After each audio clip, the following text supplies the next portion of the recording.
Is this a great game or what? And today, our guest is Scott Van Pelt. So many laughs awaiting you at the end of this episode. Now, Jeff, of course, you grew up in Maryland.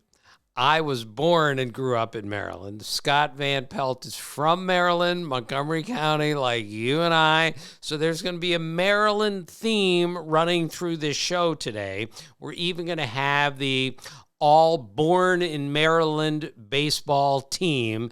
And believe me, we'll have Home Run Baker and Lefty Groove on that team. We'll let SVP do the long O's because he's got a bunch of them in our interview. But that's our theme for today. It's Maryland because our three guys are all from Maryland. I thought nothing could top the amount of laughs that Dad got during the Aaron Boone interview, but this one might pass it. All right, Jeff, you know there's a person in your life who can make you laugh if he just reads the phone book. It doesn't matter. Scott Van Pelt is one of those guys, and he and I grew up, just like you did, like 50 miles from Baltimore. Yeah.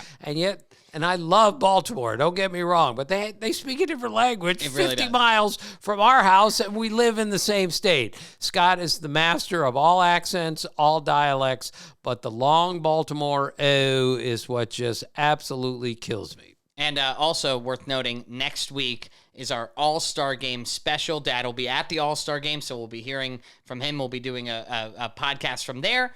And Cal Ripken Jr. is going to be joining us. So make sure you're subscribed, follow wherever you get your podcast, wherever you're listening right now. It's that easy because it's going to be a great show. What's the hat, Jeff? What does it say? My hat? Oh, yeah. This is the Fayetteville Peckers, the Woodpeckers. Their minor league team down in Fayetteville, North Carolina. And I went down there because I do a weekend country music show. And the radio station in Fayetteville, right. WKML, they have the show on, and they took me to the stadium out there, and I got this hat. That is so cool. Go Peckers. I realize, Peckers, a lot of people look at this hat and probably have questions as to what exactly I'm wearing. That's why I asked a question, right? The Woodpeckers, Fayetteville baseball. So big shout out to them. Minor league baseball is amazing. I worked for the Frederick Keys for an entire summer. Best summer of my life. Jeff, how was July 4th for you? Was it great? Oh, it was so nice. And we got to spend a great time in Lake Burton, Georgia. My aunt has a house there. You were there. And I've never seen this man drink as many White Claws. I'm here to tell you, Dad, I recently introduced you to a White Claw accidentally because this was, back last week, you were watching a baseball game on your phone. Kudos to you. First time maybe ever that because I can't get any games at your house, so I had to watch on my phone. You can only get the local games. Right. Yeah. We were putting our baby down, my wife and I saw him in the backyard sitting on the deck, and I see he's drinking a White Claw. And I come out and I ask him, how is that? And he says, it's pretty good. And I said, do you understand that it has alcohol in it? He goes, I didn't realize it until right now, but maybe that's why I'm feeling so good. Right. Maybe that's why I had another one after that. All right. I didn't know what a White Claw was. Now I do. It tastes really good. It tastes really good. Right. No shame in the game, Dad. You don't have to drink a beer that's just because what everybody else is doing. You can have I love White Claws. I love spiked seltzers. All right. What is in a White Claw? Is that vodka with like seltzer water? What is that? I have no idea. Let's go with that. All right. Never mind. Enough of our lives. Honestly, I don't think it's vodka. I think it's similar to the alcohol in a beer. Let's get to the takeaways of this week in Major League Baseball. A lot going on. What do you got, Dad? All right. So, Jeff, this is why baseball is so great. Jose Miranda of the Twins, who's a good hitter, he got a hit in 12 consecutive at-bats to tie a major league record. Now, it's 12 consecutive at-bats, not plate appearances, because you can walk, get hit by a pitch, and the streak still continues, because you can't lose a streak like that because they wouldn't pitch to you, okay? Right. So Johnny Kling did this in 1902. Pinky Higgins got 12 hits in a row in 1938. And Walt Dropo, whose name will come up again in today's podcast, no doubt, was the last to do it in 1952. And then Jose Miranda did it. So, Jeff, this is the point. it's okay to say you've really never heard of any of those four guys. It's I okay only know to say Pinky in the Brain. I don't know Pinky, whoever that was. All right. So the point is, this is why baseball is so beautiful, is that every NBA record is held by, Wilt Chamberlain, LeBron James, Michael Jordan, Steph Curry, or somebody. It's virtually impossible for a complete no-name. Now, I wouldn't say a no-name, someone who's not in the Hall of Fame to come from nowhere and set a record that, that Ted Williams, Babe Ruth, Tony Gwynn ever did. But that's what Jose Miranda did this week. By the way, just take a guess, Jeff. Wilt Chamberlain made the most consecutive field goals not in one game, but over a series of games without a miss.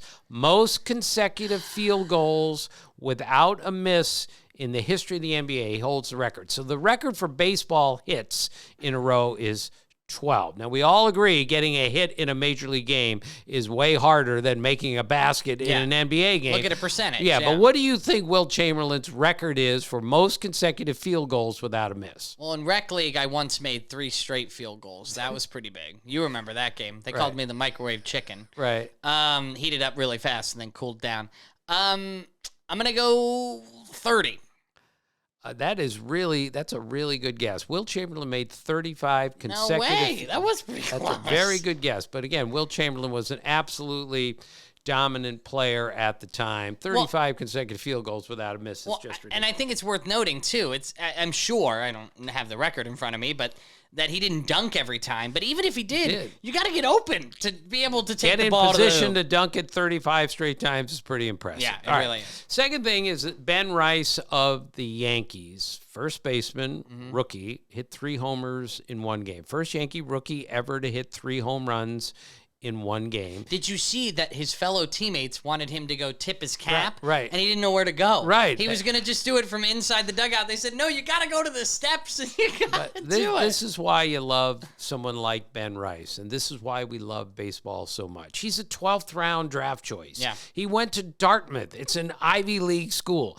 He was a catcher in college, and then he was signed by the Yankees, drafted by the Yankees, and went into their system. Aaron Boone whispered to me this spring. He said, if this guy gets a chance to come up this year, I promise you, you will see him hit because he can really hit. So Ben Rice comes up and hits 3 homers in one game. He had 1 career homer at the time of his 3-homer game. So that's obviously the fewest home runs ever by someone who just got his first 3-homer game. Bobby Estalella, formerly of the Phillies, used to hold the record. He had 2 career homers when he had a 3-homer game, so he's off the Kurkjian list now because we have a new one in Ben Rice, and I'm always fascinated by 3-homer games. Hank Aaron had 1 in his career, so Ben Rice now has many as Hank Aaron had, and Hank Aaron's one of the 5 greatest players of all time, second most homers of all time, first most according to some people, of course. Right.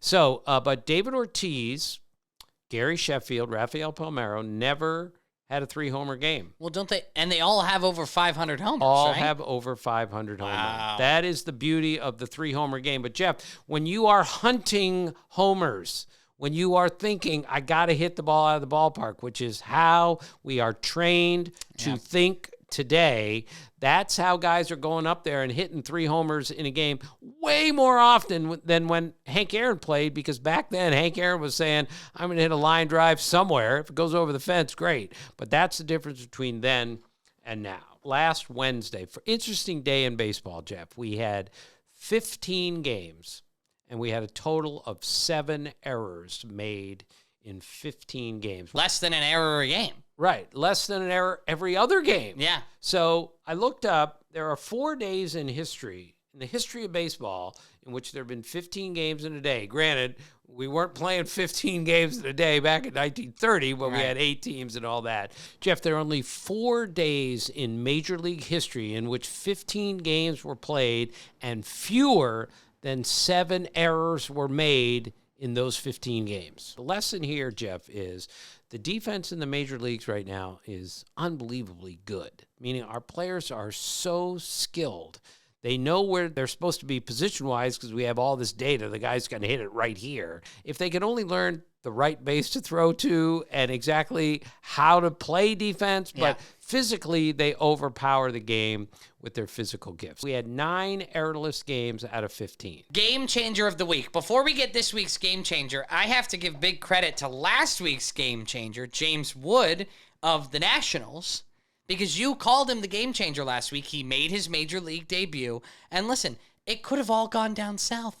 You called him the game changer before he had made his debut, and I was a little nervous you were going to curse him, but he has been really great in the last week. Look, I don't want any credit for saying that a 21-year-old kid who's 6'7", 235, and runs like the wind is a game changer. Everyone in baseball knows who James Wood is. Of course. But I will say, while I was drinking a White Claw without even knowing it, that James Wood got a hit in his first major league at bat. His dad, Kenny Wood, my friend, was on TV. It was like great. I texted him a couple times during the game. It was great. He's also got his first major league home run. He's off to a really good start. And again, this is the hardest game in the world to play. When I see a young guy come up and automatically do some good things that first week, it's great. And as I told you, Jeff, everyone who was at that first game will forever say, I was at James Wood's major league debut.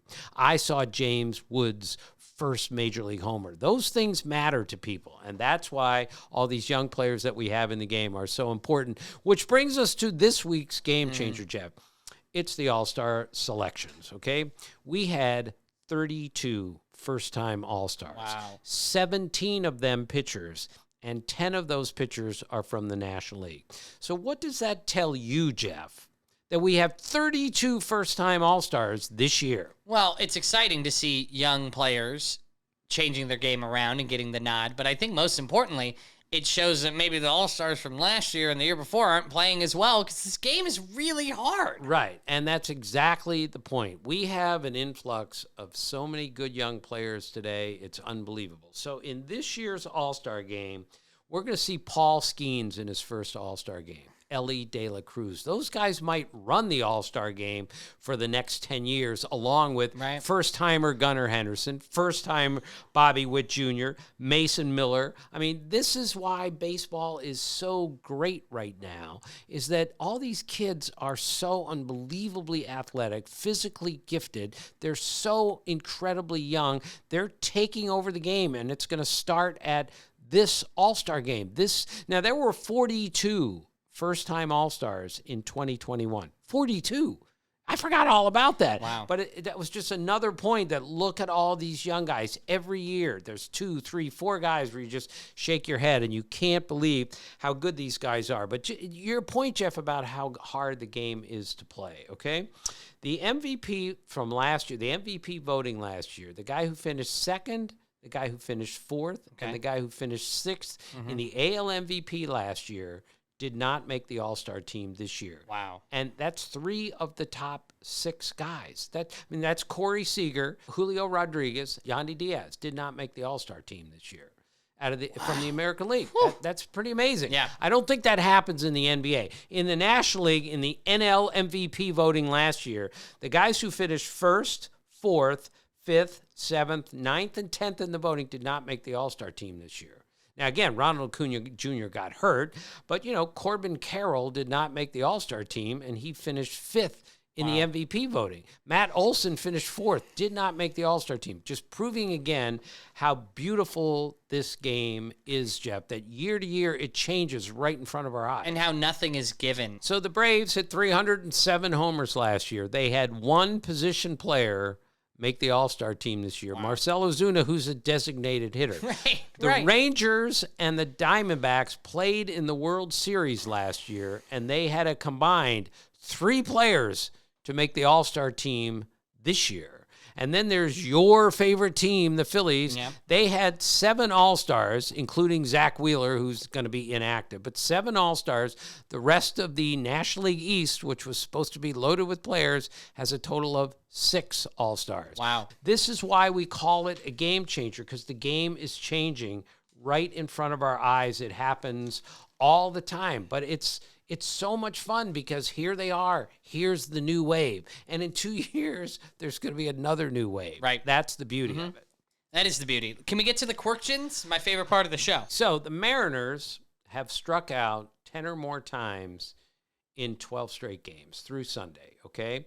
So that's a lot, wouldn't you say? And I've told you a million times, this is the hardest hitting environment that we've ever seen.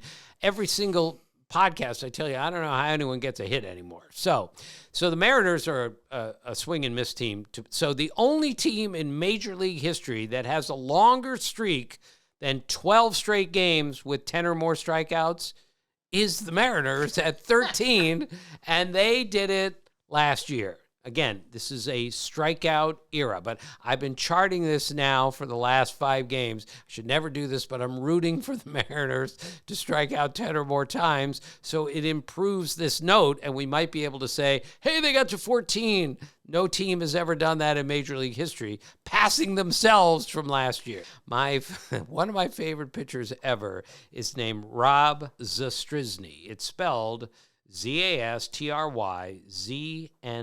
I'll say it again. Zastryzny. The reason I bring him up, he got a win last week for the Brewers. So now he's been pitching in the big league since 2016, kind of on and off, but he won again. So he's now 4-0 in his career. So when I did the baseball fix during the COVID year 2020, and there was no baseball, I wrote 101 days in a row, including stories and everything else. And the first one I did was Rob Zastryzny, because it was his birthday on March the 26th. And so I called him about his name, and he couldn't have been funnier discussing his name. He says, you cannot believe how poorly my name has been pronounced. No one has ever come close to getting it right. And he told me when he was in a high school all-star game, the poor PA guy, just like I struggled, couldn't get it right. The first time he mangled it so badly that the third time up, he announced it this way: now batting number 10, Rob Smith. He called him Rob Smith because he didn't want to mess with Zastryzny one more time. So, Jeff, the Brewers hit another grand slam. You were fascinated by this last week. So that gives them 6 in 13 days. All right. Wow. So the 2020 Padres did that. The 1996 Expos did that. They're the only other teams to hit 6 grand slams in a 13-day span. I love grand slams. I've always loved grand slams. Glenn Davis is the all-time record holder for most career homers he's done without hitting a grand slam. He had 190 homers without hitting a grand slam. So he's the record holder for most career homers by a retired player without a grand slam. Derek Jeter hit 1 grand slam in his career. Pete Rose hit 1 grand slam in his career, and those guys have batted like a zillion times together. All right, strikeouts, Jeff. We talked about them earlier with the Mariners. All right, so in a 6-day span, Nate Jones and Jake Berger struck out 5 times in a game. One went 0 for 6, the other went 0 for 5. So I looked up the last time 2 players struck out 5 times in a game. Pretty hard to do. Yeah. It's not a hat trick. It's not a sombrero. It's a golden sombrero. 5 strikeouts. You know, it's funny to say. You say it's very hard to do. Not for you or I, but for a major leaguer. Well, twice it was done in a 6-day span. So I looked up the last time that 2 guys struck out 5 or more times in a 6-game span. It was last year. I'm not even surprised by that. But the 2 were Lamont Wade Jr. of the Giants and Jake Berger. So the last 2 instances that it's been involved, Jake Berger was involved. And Jake Berger's a good player. He just hit a walk-off homer for the Marlins the other day. Not picking on him. I'm just amazed. 5 strikeouts just leaps off the page at you. And as you know, Jeff, nobody loves box score lines more than I do. And so Will Smith of the Dodgers the other day had this box score line: 3 at-bats, 4 runs scored, 3 hits, 3 RBIs. So 3-4, 3-3. And he hit 3 homers. So I checked how many guys in baseball history have had that line: 3-4, 3-3 with 3 home runs. So it's only happened twice in the history of baseball. Andrew McCutchen did so, had that line in 2017 with 3 homers, and Ernie Banks did it in 1957.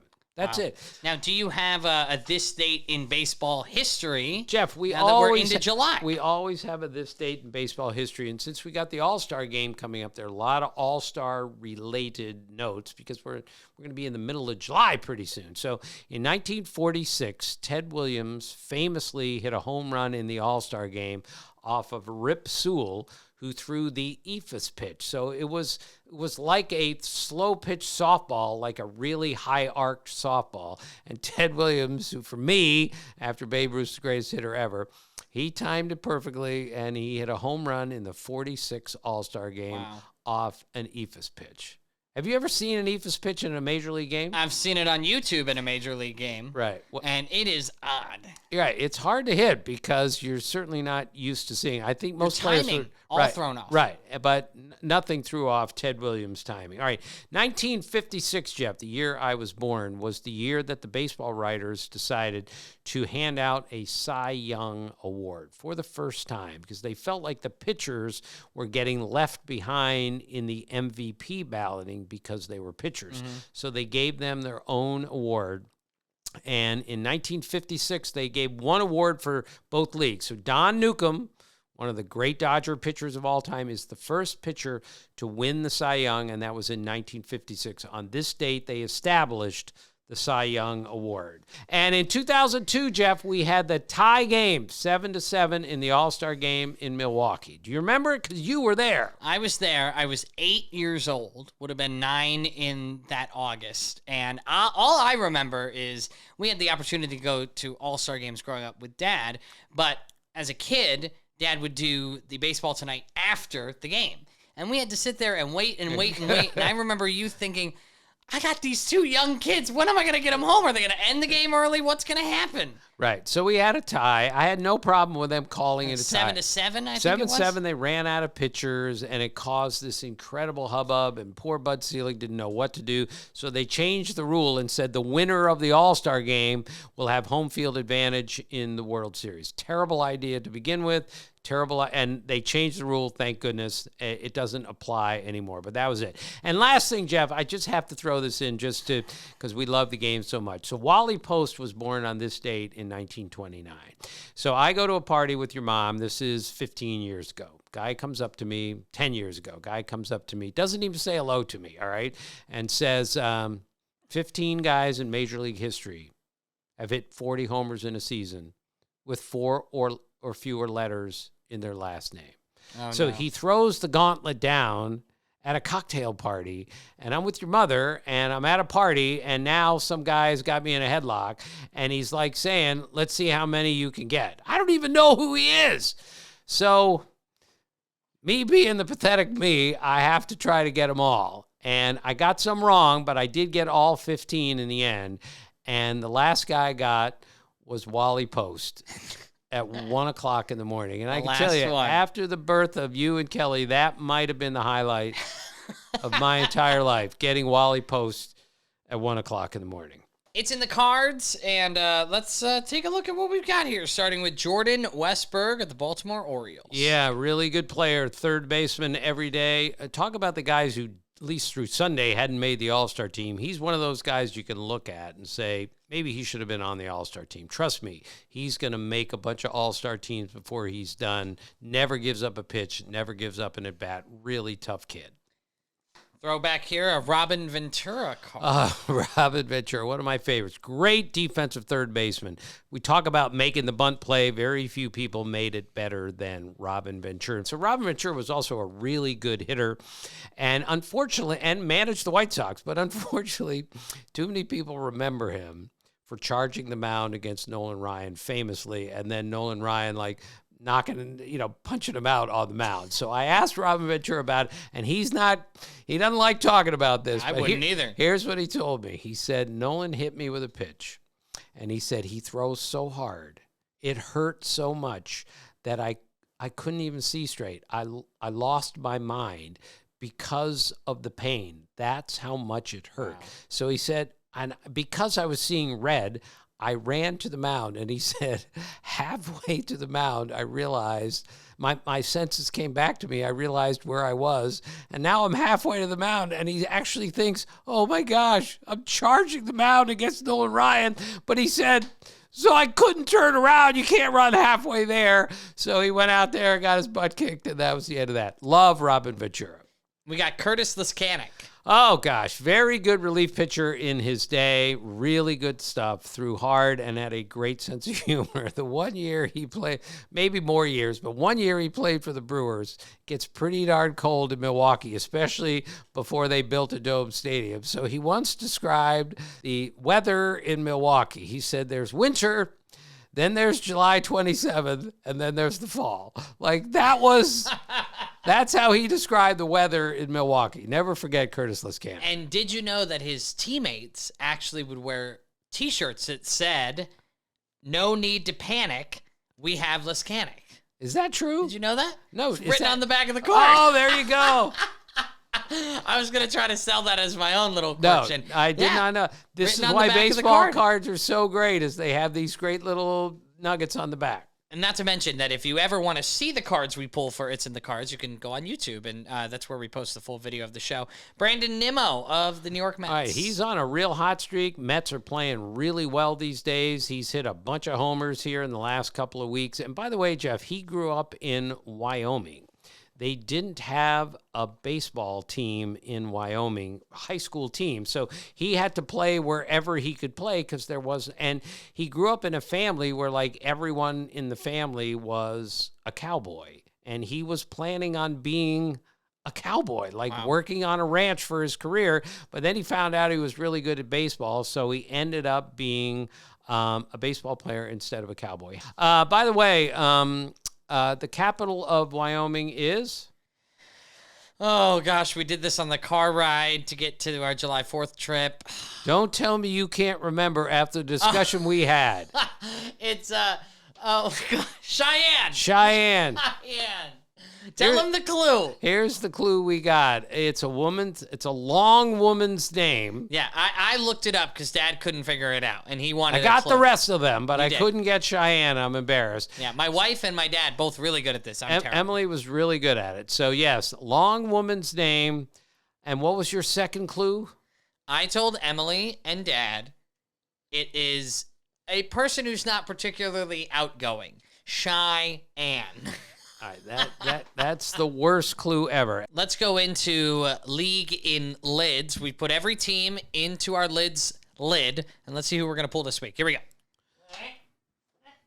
And we've got the Minnesota Twins. Oh, I've been around the Twins a lot in my career, going way back to Harmon Killebrew, one of the kindest, nicest people I've ever met in my life, the late Harmon Killebrew, and a great power hitter, especially in the 50s and 60s. Jim Cott, of course, 16 Gold Gloves as a pitcher, one of the all-time great athletes. All the new guys, we talked about Ken Herbeck multiple times, Kirby Puckett, and Twins have a pretty good team this year.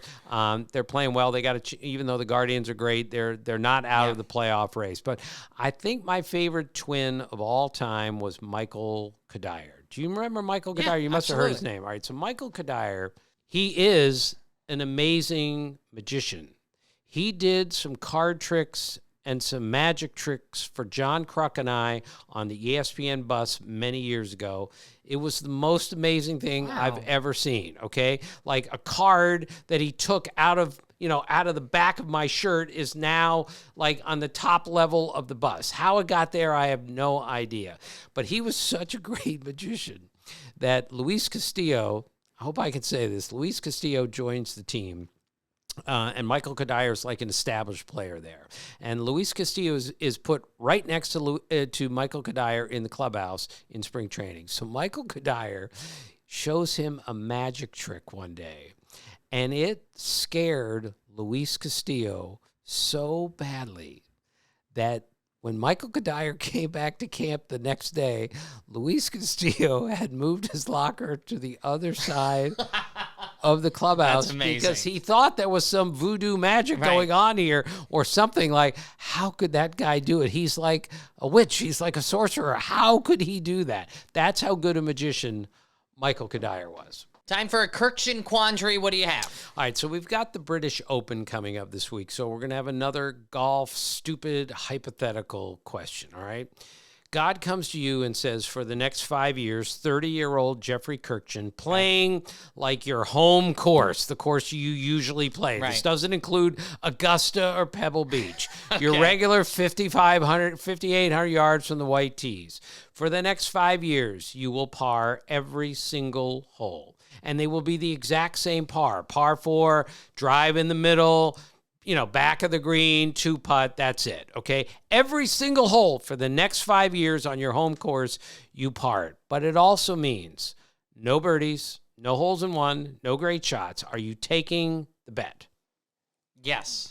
100%. Why? What do you mean no great shots? If I hit every ball in the fairway, that's all the great shots. But, Jeff, the mystery of the game is gone. If you already know in advance this is what's going to happen, isn't golf in part because, hey, I might make a 40-foot putt? Under these rules, you'll never make a 40-foot putt. Can I tell you something unfortunate about my golf game? You've never made a 40-foot putt. No. Right. Last time I played golf, I made a 35-foot putt, hand to God, but it was for par.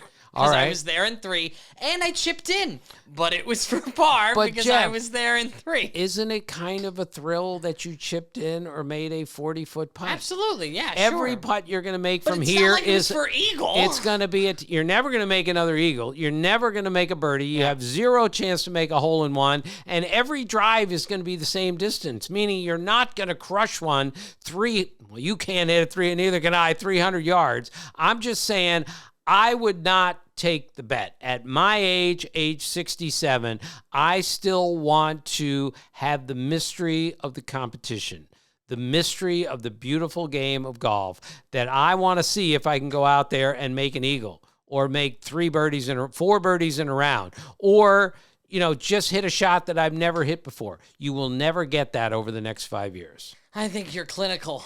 You don't want to. You would. We have the Jones Lane Open. We're going to leave it open to the viewers and the listeners. I promise you, everyone who's a 5 handicap or better will say, I want no part of that. Everyone who's a 20 handicap or higher will probably say, give it to me. Michael Kurkjian is very angry with you right now as the team captain for the Jones Lane Open. All right, well, vote on this. GreatGameOrWhat.com. You can let us know what you think. Now, you mentioned Scott Van Pelt. He's going to be our guest today. I'm so excited for this interview because he's a Maryland guy, yes, but you guys have spent so much time working together at ESPN. The Baltimore accent had us both in stitches. He's just incredible. All right, Jeff, our podcast is all about learning and laughing, okay? We're trying to teach people something. We're trying to educate them, inform them about how beautiful this game is. And we're also here for a bunch of chuckles. And this is where Scott Van Pelt is so good. He loves to watch the games. Yep. He's not interested in hot takes or how much money somebody makes or like tearing somebody down. He likes to watch the games and celebrate the watching of the game. That's why I still do what I do, is I still love to go to the games. I still love to watch the games. I still love to talk to the players. Scott Van Pelt has explained that ESPN is like a giant sports bar where everyone's there for the same reason, but there's just no beer and no food. Right. But you're there to watch the game. Everyone who goes to ESPN, that's essentially the reason that they go there. And the long O, of course, is the funniest thing. I can't even remember the guy's name, but I had lost it multiple times on the show. And like the third year, he talked about a linebacker who played for some NFL team, or I think he played at Nebraska. It doesn't matter where he's from, but he's from the Congo. So, Jeff, someday when I'm retired, which is hopefully never, I'm going to go to the Congo, and I'm just going to laugh all the way through it because of hearing Scott Van Pelt say that. So we surprised Dad in the interview at the very, very end of the interview with something SVP and I put together, so you're going to want to hear that. But with that being said, you have a little list because SVP from Maryland, Dad and I Marylanders. Right. What is your team this week? We have a team, Tim, every week. We have, the all, Eclipse team. We have the all fruits and vegetables team. Every week we have at least one list. So this is the all born in Maryland team of all time. Let's do it. So Jimmy Fox is the first baseman. After Lou Gehrig, for me, he's the greatest first baseman of all time. He's from Sudlersville. Buck Herzog is the second baseman, played, early 1900s. Home Run Baker. He's a Hall of Famer, third baseman, just to show you how much home runs have changed, Jeff. He led or tied for the league in home runs from 1911 to 1914 in a row. Wow. Okay? And his home run totals were 11, 10, 12, and 9. And all of those led the major leagues in homers, or led his league in home, or tied for the league lead. Whereas, Aaron Judge has 9 homers in 2 weeks. That's the way it works today. Cal Ripken, of course, is the shortstop from Aberdeen. He will be our guest next week on our All-Star show. Very big. Can't wait for that. We'll talk baseball, basketball, all sorts of things. Of course, the outfield. Get our outfield, Jeff. We have Harold Baines, who is, he's from Easton, Maryland Eastern Shore, all sorts of places down there. Al Kaline is from Baltimore. And Al Kaline's the second best player ever to come out of Baltimore. We'll tell you the first in a minute. Al Kaline, who won a batting title at age 20, and is one of the 3 greatest defensive right fielders I've ever seen, and one of the 3 greatest throwing arms from right field I've ever seen. He hit 399 homers and never hit 30 home runs in a season. So he has the most career homers without a 30-homer season. Wow. And Al Kaline told me that in high school he was a better basketball player than he was a baseball player. And he won a batting title in the major leagues at age 20. Wow. All right. Our right fielder, of course, is Babe Ruth, who was born, like Al Kaline, born in Baltimore. Our catcher is Babe Phelps from Odenton, lifetime 310 hitter. Did not know that. Wow. Our right-handed pitcher is Vic Willis from Cecil County, won 249 games. And, of course, our left-handed pitcher is Lefty Grove. Yes. Lefty Grove won 300 games. He's arguably the greatest left-handed pitcher of all time. So those guys were all born in the state of Maryland. We have multiple Hall of Famers here. Pretty darn proud of being from this state. Well, we're going to hear a lot from another Marylander. Scott Van Pelt joins. Is this a great game or what? Coming up next.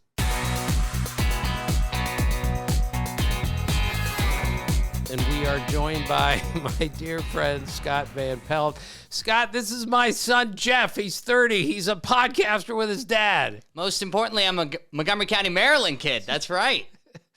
Gentlemen, Jeff, Tim, wonderful to see you. Greetings from down there. Oh, look, I'm literally fresh off the beach, extra crispy. It was an incredible day at the beach. So I'm down at Asian, and it's as good as it could possibly be down there. Did you have a beer? Are you going to have a beer tonight? And if so, what kind of beer are you having down there? I don't know if they make strays, but if they do, I'll find it. If not that, it'll be Natty Boo. Natty Boo. Scott, you're 6'7". You look like you're 7'7". What are you like on the beach running all over the place? What is that like? I don't blend in well. But here's the thing about that where we are. I mean, I've been coming here most of my life, and I think that's the thing.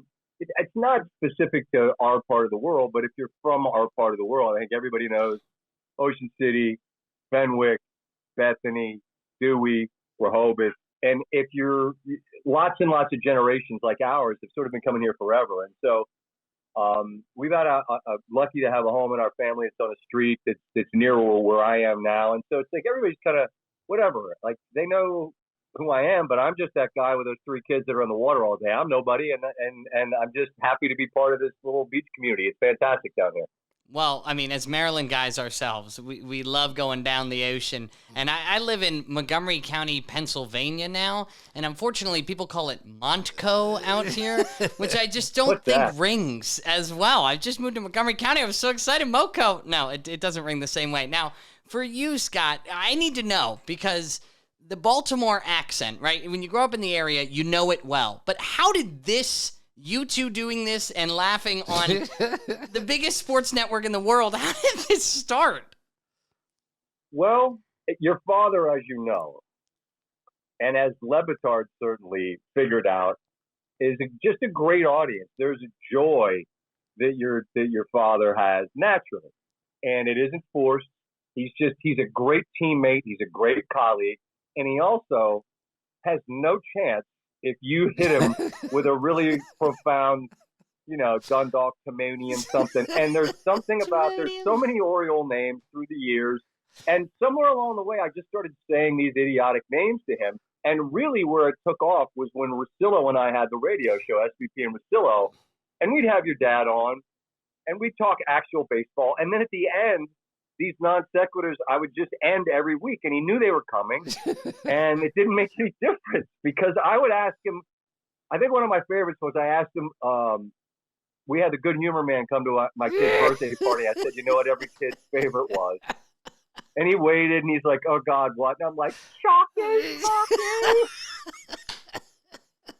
And they made like a rip. Like it was like an extended play version of all the stupid stuff we did.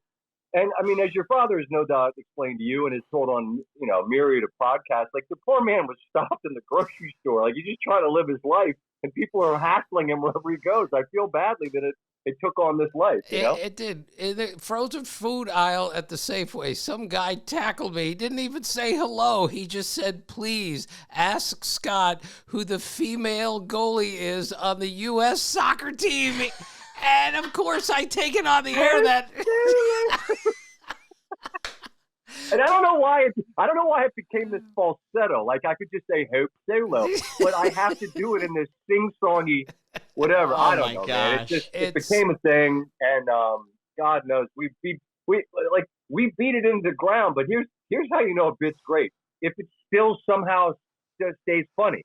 And so it's I swore to you if it reached the point where I thought I did it, and you just went, yeah, okay, I would just say never again. Right. But it's your fault, I say. It's your dad's fault, Jeff, because he keeps laughing.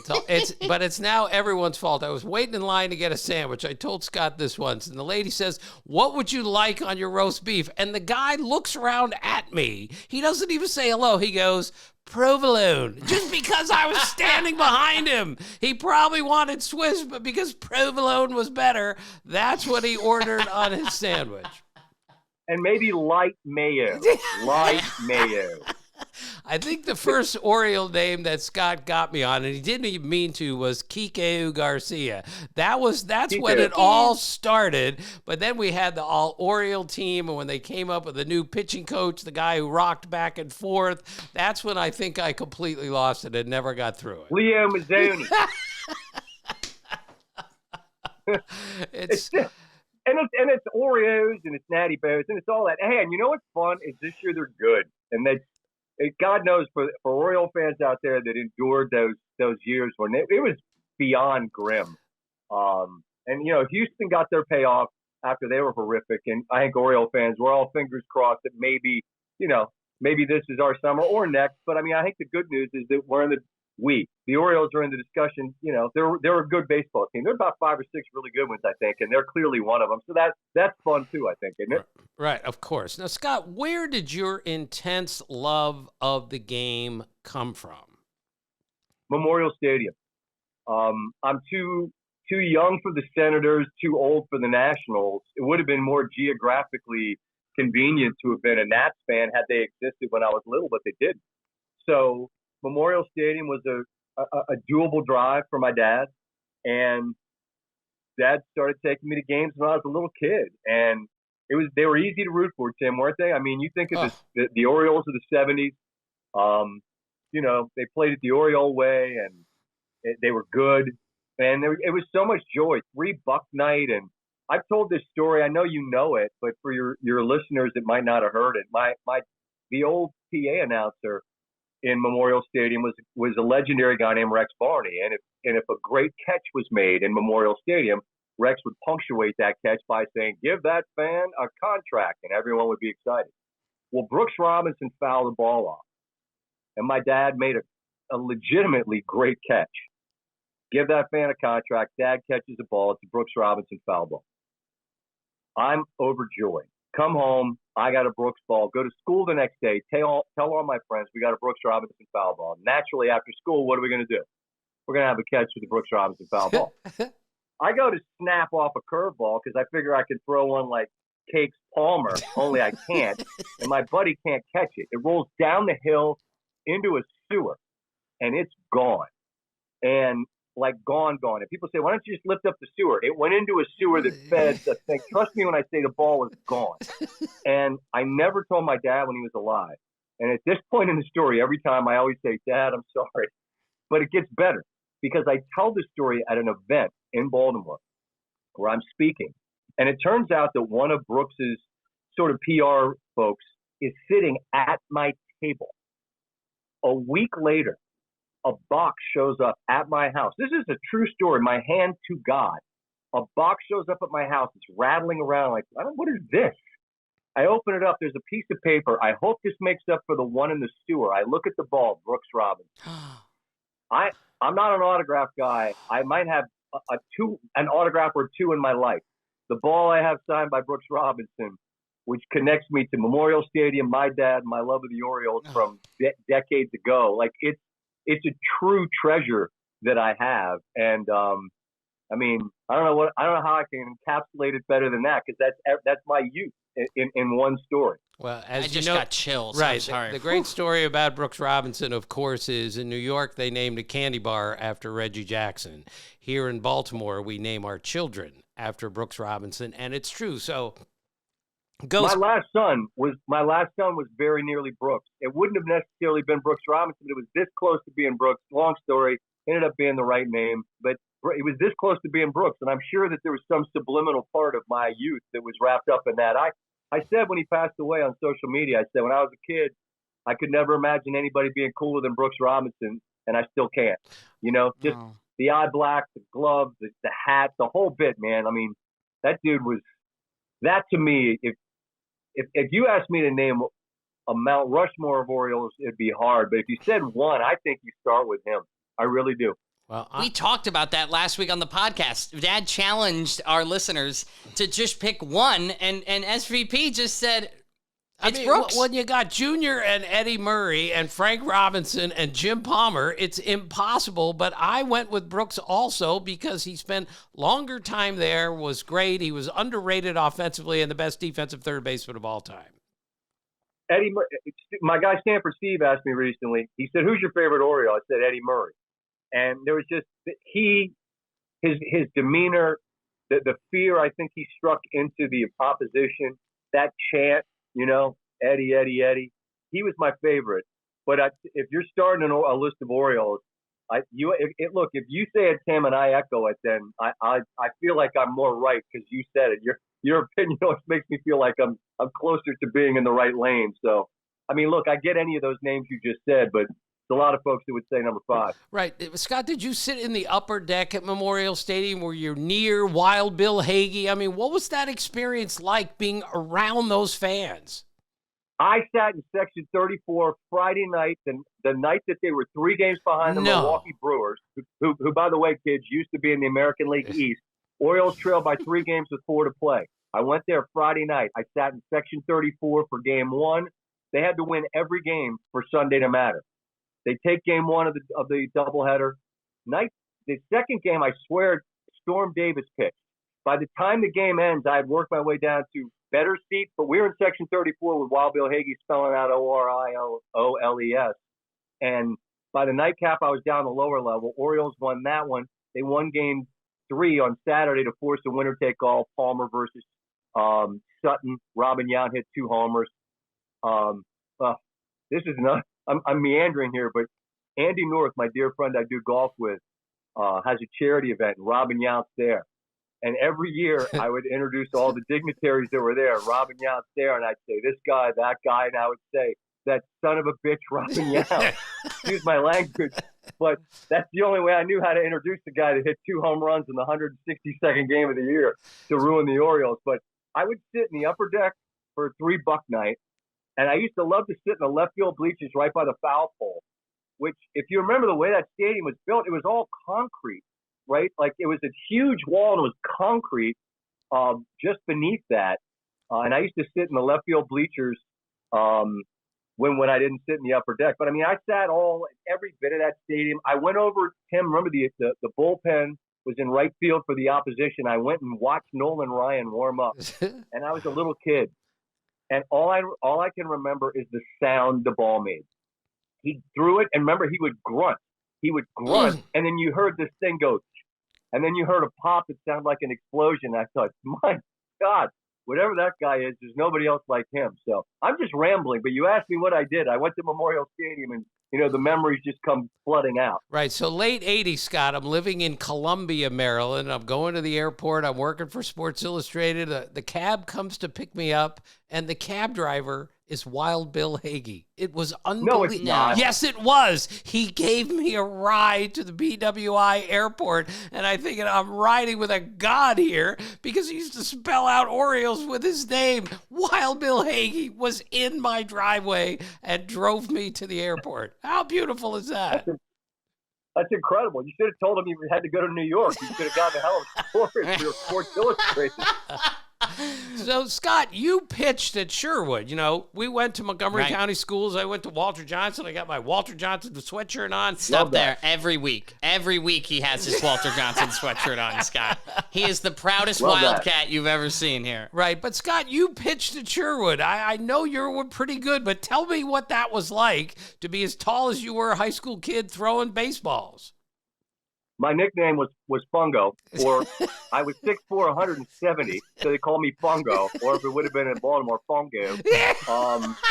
And I did not, like, Sherwood, in the years after I left, which was 100 years ago, they become a power, like a Montgomery County power. They won a number of state titles in a row. When I was there, we were good. We were a win away from the Final Four, and I was pitching, and I lost to Wheaton. I was decent. I won some games, but I didn't throw hard. But what I could do is throw strikes and throw curveballs for strikes. And in high school, if you could throw strikes that sort of change planes, you'll get dudes out. And my only claim to fame as a pitcher is that another Moco legend from Kennedy, Curtis Pride, who of course made it to the major leagues, was an incredible athlete. He was a 3-sport athlete, might have been better at soccer than anything. Went to William and Mary on a college basketball scholarship and made it to the major leagues. I struck Curtis out in a game where I beat Kennedy. And so I told Curtis how proud I was when he made the bigs because I got to say I struck out a major leaguer throwing like 73.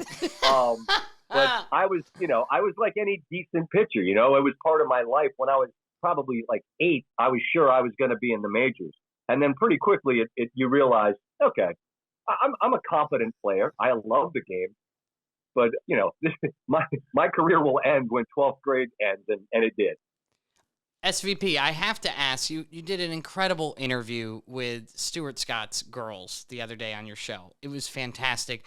As a journalist, as a broadcaster, I look up to you, the way you interview people and the way you do your show, how relaxed it is, how you deliver your message, how you're able to be fun and then serious within blink of an eye. That was a powerful moment, and 10 years since his SB speech, which was just incredible. But it really got me thinking back to those days of you and him doing those This Is SportsCenter commercials. Specifically, one of my favorites being when you guys are in the warm-up suits and you rip them off to then sit down and do the show, and you're just wearing another suit underneath. Those commercials were iconic. Was there one that you specifically remember filming that sticks out to you because of something great that might have happened, or a guest mascot or a guest athlete that was a part of it? I think the one that you bring up, the late, great Stuart Scott, and thank you, by the way, that was one of those things where I'd say this to you and any journalist out there. Don't be afraid to allow your emotions to be what they are. I don't think you need to. I literally thought about it during the day, and I thought, I hope I get through this without crying. And then their faces were on the screens as big as the wall, and they looked just like their father, and I knew I had no chance. And I thought, that's okay. I'm going to be emotional, and I'll make no apologies for it, then or now. But I did an ad with their dad, my man, the late, great Stuart Scott, where all we did was stand and watch Arnold Palmer make an Arnold Palmer. And he's in the cafeteria, and he lemonade, iced tea, little lemonade, little iced tea, and we're off. And he walks away, and all Stuart Scott and I do is at the end just say, that was awesome. And he goes, I know. Yeah. And we shot it, Jeff. We shot it over and over and over. And I knew him because I had worked with him for him, I should say, at the Golf Channel. And at some point he says to me, I shot movies that didn't take this long. And I said to our director, I said, you probably need to wrap this up. Yeah, I think we got the shot quite a bit. He's a legendary director. His name's David Shane, and he's like, is Arnold? I think Arnold's fine. I said, it's just there's no dialogue. He's made the Arnold Palmer. Next shot. You know what I mean? Yeah. And we moved on from there, but that was awesome. The things that were so much fun was just that the athletes had such an appetite to be in them. Kevin Garnett came and was so excited to be in an ad. It was he, Paul Pierce, and Ray Allen, and I was in it, and they were looking for a nickname, and I dubbed them the Boston Three Party. And Kevin, before the ad, was just ecstatic. He was just like, I can't believe it. And I said, weren't you the MVP? You're in Bristol, man. It's really isn't a big deal. But they had it was like a rite of passage, I think, to be in one of those ads. The LeBron thing where I took his share, I think, that they still run that all these years later. They were all just a blast to do. But that one with me, Stewart, and Arnold Palmer is tough to beat just because it's the brilliance is that it required nothing to be said. And my favorite part was that he had a caddy who was walking through the cafeteria with him. It was the best part. That's the conceit of the ads is that you'd be in the newsroom and these Muppet mascots as if they just wander around right. Like, oh yeah, sure. There's the Western Kentucky Hilltopper, of course. I think that big red blob, all due respect, has been in a million of them. Yep. And I don't know, they were all a blast to do for sure. Scott, this is a great compliment, but you are a goofball of the highest order. If you weren't doing what you're doing right now, what are you trained to do in your life? Not one useful thing. Same. You know this, Tim. You know this. I know this. But you know our place. Ours is a collection of people who, without ESPN, would be adrift at sea. There would be no meaningful place for us to do anything. It was suggested to me because of my personality. Oh, you'd be great in sales. And I always said, I don't want to hassle my friends to buy some annuity. Like I'd be terrible at that. I would not be useful in any way. And I'm sure there are people that wonder what I'm useful at now.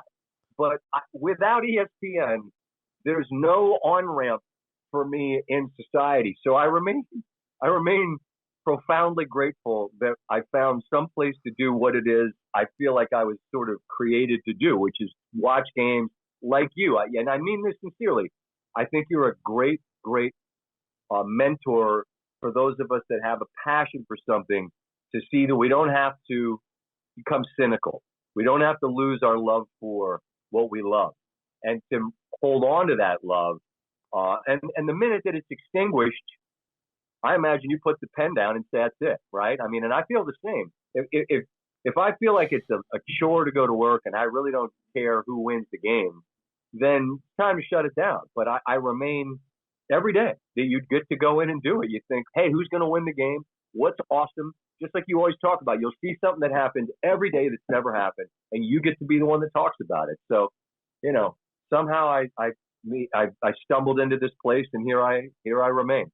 And Scott, you started off at the Golf Channel, and you love all sports, I know that. But tell me, we've got the British Open coming up. Tell me, having never been to England to play golf, what is it like for you to cover the British Open and play golf over there? Don't you mean the British Open? I'm sorry. I think you misunderstood well, there. You wouldn't if you want to put it in Baltimorese and you wanted to put it in the proper sort of lexicon, it would be the Open Championship. We don't need to say British. It's just the Open. The Open. And playing golf there as opposed to here is entirely different, because there, everything here you play through the air, you land it, and it stops. Links golf is a much different game where it's played lower to the ground, shots run up.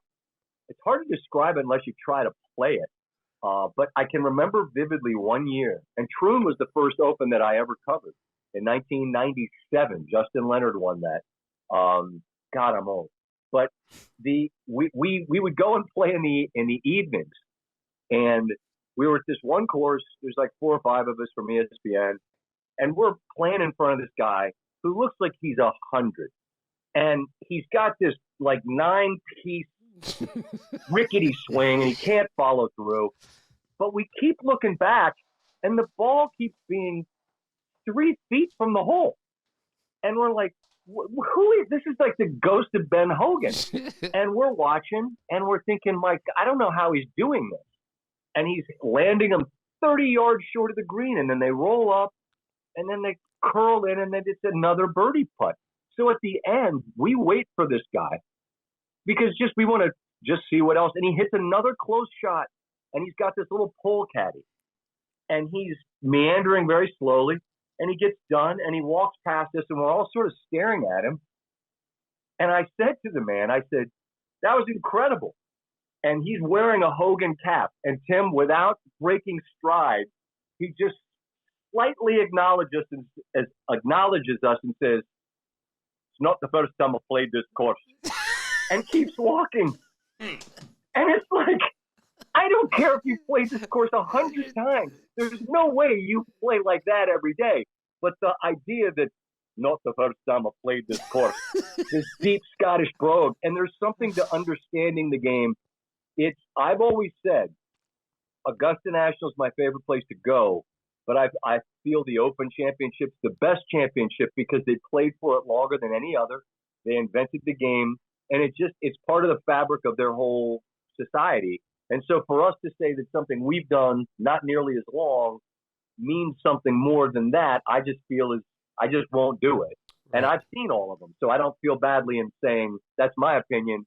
And I feel like it's an informed opinion because I've seen them all. They asked Ben Hogan once, he asked his caddy once, how far to the flag from here? And his caddy said, 185, 186. And Ben said, which one is it? Give me a story, Scott, of the precision that you've seen from our greatest PGA Tour players that just make you go, I can't believe he's that precise. Look at the last major, the United States Open, where Bryson DeChambeau got up and down from a bunker on a 55-yard explosion shot. No one had gotten up and down from that bunker the entire week. And he was on me on SportsCenter that night, and he explained that he had practiced that shot specifically. He said, I walked it off. He said, I knew exactly how far it had to be. I had to land it 30 yards. And he said, that's where I landed. So think about what I'm saying to you. He's hitting a ball out of sand in a bunker with a huge lip that no one's been able to get up and down from the entire week. He needs to do it to win the United States Open Championship. He needs to land the ball at a spot on the green 30 yards away. And he does it. And then it rolls to 3 feet. Then he knocks it in. I play the game. I enjoy the game. But, it's the old saying, and it's true. If they're playing golf, I don't know what we're doing, but we're not doing that. We don't possess that type of – it's just not that finely calibrated, in the same way that, a Gwynn can foul it off and tell you if he hit a seam or not. You know what I mean? Like, there's a level to this at the highest level that the mortals will just never comprehend. Scott, let's push this to baseball. You take it at bat in a major league game. Is that something that is just something that is inconceivable given how hard the guys throw in a major league game today? I wouldn't remember Kurkjian when Randy buzzed the tower. Yes. And he just like heartbeat, the hat on backwards, the whole bit. I don't want – remember when I was young, Goose Gossage was this terrifying guy because he threw 90-something.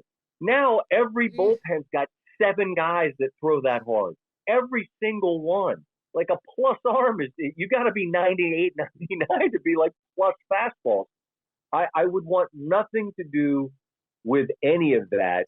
The different – like a golf course, if I went and played Pinehurst, I know I'd embarrass myself some, but I know that I'm capable of, I can hit a drive in a fairway and I can hit a decent iron shot. Who the hell knows? I might get lucky and make a birdie. I'm not getting a hit off a major league pitcher ever. Never. I'm old also. When I was younger, I would have talked myself into it. I get that green Easton. I get that green 34, baby. And I'd swing like I'd swing like Andahar, swing as hard as I can in case I might contact. But I'm old and feeble now, so my days of being boastful are long gone as it relates to that. Right. Speaking of that, Scott, when's the last time you dunked a basketball? Dunked? Yes. It was within the last year, but it was with a slightly underinflated soccer ball that I could easily palm.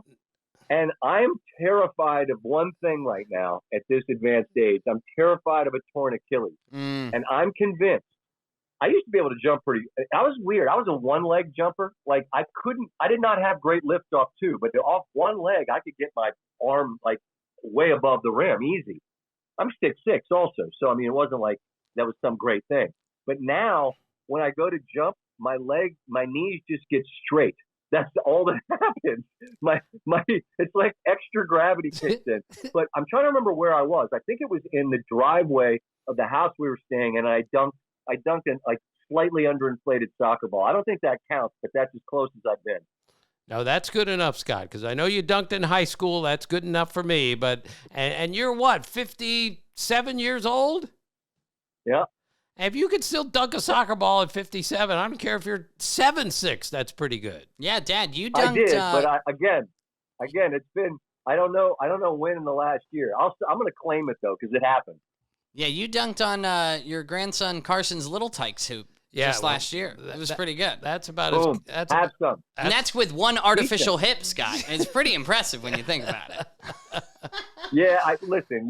Look, the guy you're sitting next to is pretty impressive across the board, but you already know all that. I hope you get to do the things that he got to do, and hope you have the kind of career that he's had. I think you'll find that if you earn accolades, it becomes really difficult to accept them. I said recently about something that I've tried to get better at letting people be kind to me. I find it much easier to blow it off as well. But I also think that look, if you get in the Hall of Fame, it wasn't an accident. It wasn't a scratch off ticket. You know, I mean, I hope you do. And I'm not trying to lecture here, but I'm sincere. I hope you allow yourself the satisfaction of knowing, sitting around with your brothers and your pops talking baseball at the kitchen, like, you know, you got to Cooperstown. That's insane, man. That's incredible.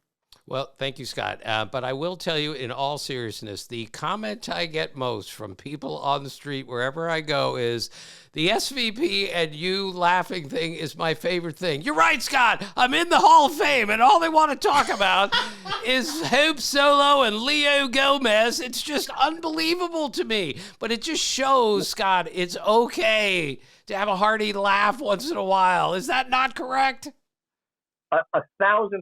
Look, if we don't allow ourselves that, right? And baseball is joy, but if we don't allow ourselves the joy of friendship and sincere laughter, what the heck are we even doing? About that, I need to turn my phone sideways because I'm on my phone, I'm on Peepaw Vision. Give me a second. I got to access a list I got earlier. Can I get to that? Oh, yeah. Oh, no. What is this? So SVP and I have conspired together to another ambush, I'm sure. Wrap up the interview. We put together what we're calling the all SVP Baltimore team.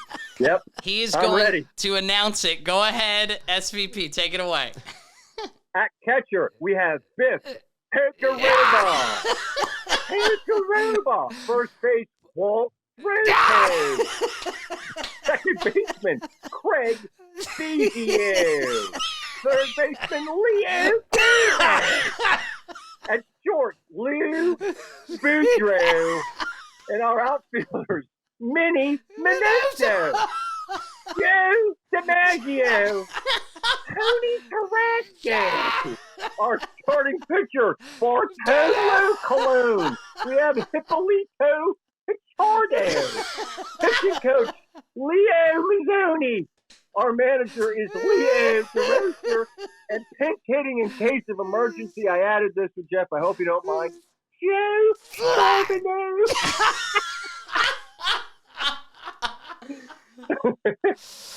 Thank you, He's Scott. in the Hall of Fame, everybody. And this is what he's known for. This stupidity. I'm crying and I'm not apologizing. Thank you so much for joining us, Scott. A good chuckle goes a long way. Absolutely. SVP, thank you so much, and we appreciate you joining us. This is a great game. All right. Now go down the ocean. Hey, I'm going back down Asian. It's a great day, and down with the family. I appreciate you. Your family thing is awesome, guys. Don't take this for granted. Enjoy the great game. Enjoy each other's company, and Tim, I appreciate you having me, and this is a hell of a lot of fun. All right, thank you, Scott. See you soon. Thanks, SVP. See you, boys. Woo! Scott Van Pelt, amazing. Thank you so much for joining us in his sun hat and sunglasses. Right off the beach. Love SVP for coming in off the beach to do a podcast. Our All-Star Game episode is next week. Cal Ripken Jr. is going to be joining us. Dad, when I was putting together that list of the All-O team, right, with the best names, right, one of my favorite names is Biff Pokeroba. Right. Well, where did you pull that one from? I don't think I've heard you say that one you've before. heard me. The great part about Biff Pokeroba is his real first name is Biff. No way. That's not his nickname. His real first name is Biff. Just like Spike Owen, who played in the major leagues, real first name is Spike. That's beautiful. And my other one is Joe Charbonneau. So Joe Charbonneau, I have to explain quickly. He won the AL Rookie of the Year in 1980. He hit 23 homers and drove in 87 runs. He only played 2 more years after that because of injuries and he just stopped hitting.